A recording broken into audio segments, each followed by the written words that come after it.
For decades, the global defense community operated under a comfortable mathematical assumption.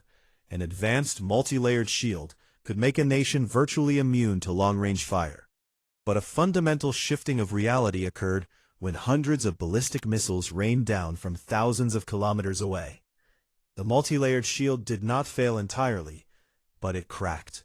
High-altitude detonations cast an ominous glow over major cities as complex warheads found their way to the ground, striking residential areas, intelligence centers, and military facilities.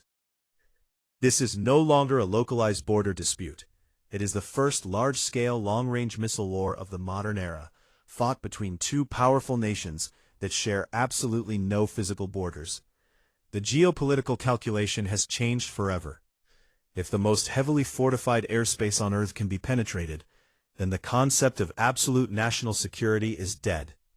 The true crisis is not just about who survives the next barrage, but what happens when the economic and physical math of defense completely collapses.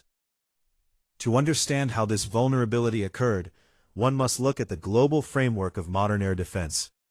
For a generation, missile defense was designed around asymmetrical threats, rogue states or insurgent groups firing unguided, short-range rockets. This reality birthed a highly synchronized, multi-tiered architecture intended to neutralize threats at every conceivable altitude. The system is organized like a ladder. At the top, operating in the vacuum of space, sits the Arrow system. The Arrow 3 interceptor acts as the outer wall, physically colliding with long-range ballistic missiles while they are still outside the atmosphere. Just below it, the Arrow 2 system targets incoming threats that have re-entered the upper atmosphere. Beneath the Arrow network lies David's Sling, a system engineered to track and destroy medium-range ballistic missiles and heavy artillery during their terminal descent. At the absolute bottom of this ladder is the Iron Dome. This architecture was built on a single clear objective, to ensure that nothing could slip through. The system exists because a modern high-tech state cannot function if its economic centers are vulnerable to sudden destruction from above.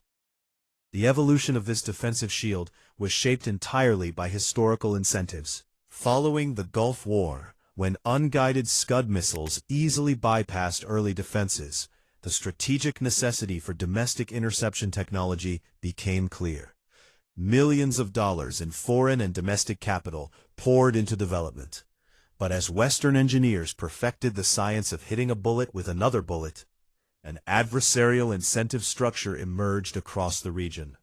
Iran, facing severe international sanctions and lacking a modern air force, could not compete in conventional aviation.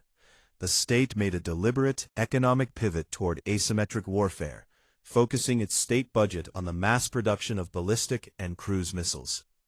The primary incentive was cost efficiency, while a Western or Israeli defense contractor spent years developing a single, highly sophisticated interceptor costing millions of dollars.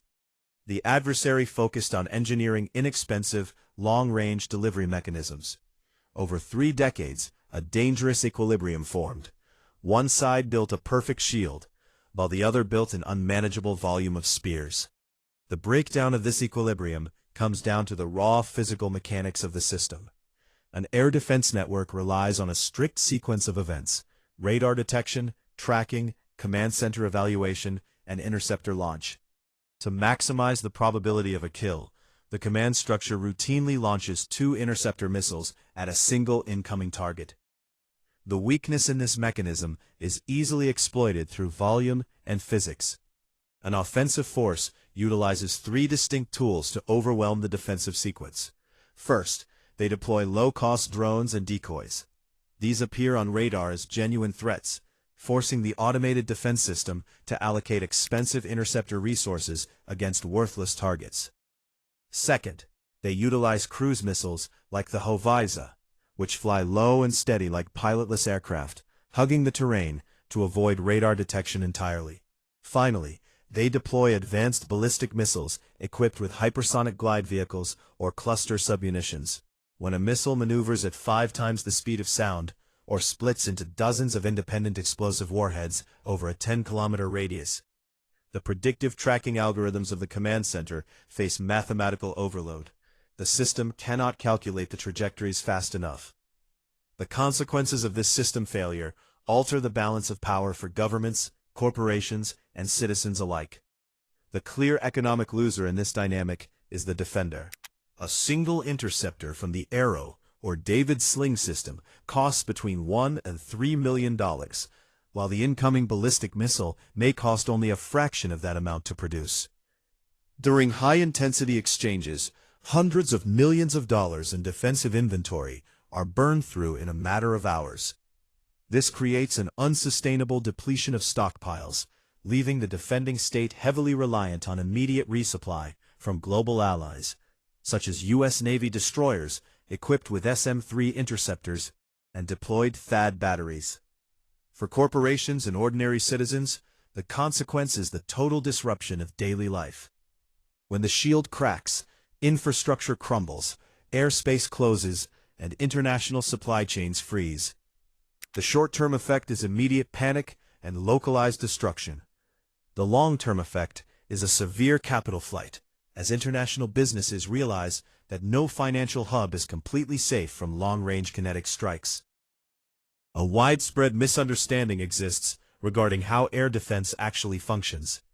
The public narrative, fueled by years of successful short-range interceptions, often views the defensive shield as an impenetrable dome. This is a dangerous oversimplification. The Iron Dome, while highly visible and successful against low-altitude insurgent rockets, is fundamentally incapable of stopping high-altitude, fast-moving ballistic threats. It was never designed for that purpose. Furthermore, no military system operates at a 100% success rate. When official reports state an 80 to 90% success rate, the general public interprets this as a victory.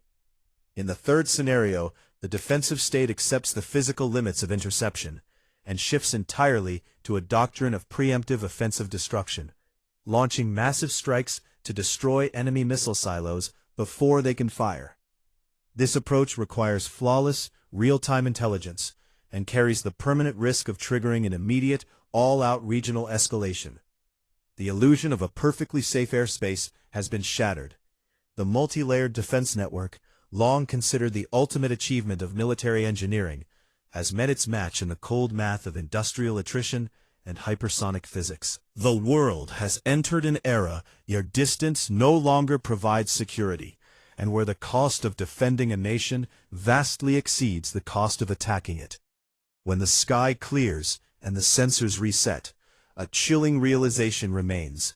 If the most advanced shield on Earth can be pierced, what happens to the rest of the world when the missiles start flying?